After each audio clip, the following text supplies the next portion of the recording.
ನೋಡಿ ಈ ನೀರನ್ನ ನಾನು ಬಳಸಾದ್ಮೇಲೆ ಇದು ವಾಷಿಂಗ್ ಮಿಷನ್ಗಾಗಿ ಮಿಕ್ಕಿರೋ ನೀರನ್ನ ನಾನು ಟಾಯ್ಲೆಟ್ ಬಕೆಟ್ಗೆ ಅಂದರೆ ಸ್ನಾನದ ಬಕೆಟ್ಗಳಿಗೆಲ್ಲ ಹಾಕ್ಕೊಂಡಿರ್ತೀನಿ. ಅದೇನಾಗುತ್ತೆ ನಮಗೆ ಸ್ನಾನಕ್ಕೆ ಅಂತ ಅಲ್ಲ, ಟಾಯ್ಲೆಟ್ಗೂ ಯೂಸ್ ಮಾಡ್ಬೋದು, ಆಮೇಲೆ ಗಿಡಗಳಿಗೆ ಹಾಕ್ಬೋದು, ಆಮೇಲೆ ಇದು ಈ ಅಡುಗೆ ಮನೆ ತೋರ್ಸೋಕ್ಕೆ, ನೆಲ ಒರೆಸೋಕ್ಕೆ, ಮೆಟ್ಲುಗಳಿಗೆ ಹಾಕೋಕ್ಕೆ ಎಷ್ಟು ನೀರು ಬಳಸ್ಬೋದು ಗೊತ್ತಾ. ಇದು ಸುಮ್ಮನೆ ಹೆಸರಿಗೆ ಇದು ಅಕ್ವಾಗಾರ್ಡು. ಇದರಲ್ಲಿರೋ ಲಾಸಸ್ ಎಷ್ಟು ಅಂದರೆ ಸಿಕ್ಕಾಪಟ್ಟೆ ಲಾಸ್ ಆಗ್ತಾಯಿರುತ್ತೆ ನೀರು. ಒಂದು ಲೋಟ ನೀರಿಗೆ 5-6 ಲೋಟ ನೀರು, ಇಂಥ ಲೋಟ ಒಂದು ಲೋಟದಲ್ಲಿ 5-6 ಲೋಟ ನೀರು ಬರುತ್ತೆ. ಅಷ್ಟು ಆಶ್ಚರ್ಯ ಆಗುತ್ತೆ. ಇಷ್ಟು ಪೋಲ್ ಮಾಡ್ಕೊಂಡು ನಾವು ಈ ಅಕ್ವಾಗಾರ್ಡನ್ನ ಬಳಸಬೇಕಾ? ಅದಕ್ಕೆ ನನ್ನದೊಂದು ಪ್ಲ್ಯಾನ್ ಅಪ್ಪ ಅಂತಂದರೆ ಇದು ಈ ಥರ ಎಲ್ಲ ಕಲೆಕ್ಟ್ ಮಾಡಿ ವಾಷಿಂಗ್ ಮಿಷನ್ಗೆ ಹಾಕ್ತೀನಿ, ಗಿಡಗಳಿಗೆ ಹಾಕ್ತೀನಿ, ಮೆಟ್ಲು ತೊಳೆಯೋಕ್ಕೆ ಹಾಕ್ತೀನಿ, ಆಮೇಲೆ ಸ್ಲ್ಯಾಬ್ಗಳು ನೆಲ ಒರೆಸೋಕ್ಕೆಲ್ಲ ಹಾಕ್ತೀನಿ, ಟಾಯ್ಲೆಟ್ಗೂ ಬಳಸ್ತೀನಿ.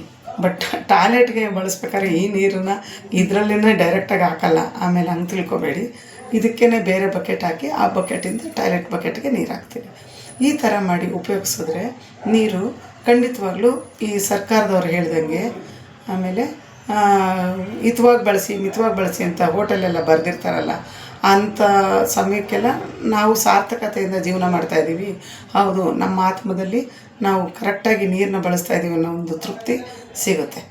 ಇಷ್ಟು ಮಾಡಿಕೊಂಡ್ರು ಸಾಕು. ಎಷ್ಟೋ ಮನೆಗಳಲ್ಲಿ ನೀರಿನ ಅಭಾವ ಇವತ್ತಿಗೂ ಇದೆ, ಮುಂದೆನೂ ಇರುತ್ತೆ.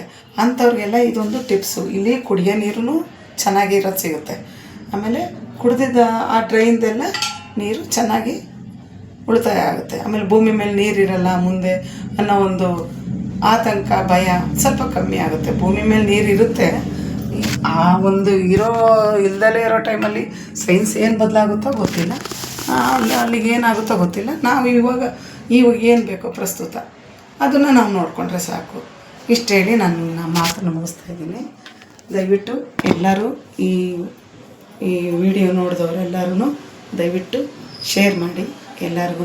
ನನಗೆ ನಾನಿನ್ನೂ ಮುಂದೆ ಮೋಟಿವೇಶನ್ ಆಗೋದಕ್ಕೆ ಅನುಕೂಲ ಮಾಡಿಕೊಡಿ. ಥ್ಯಾಂಕ್ಸ್.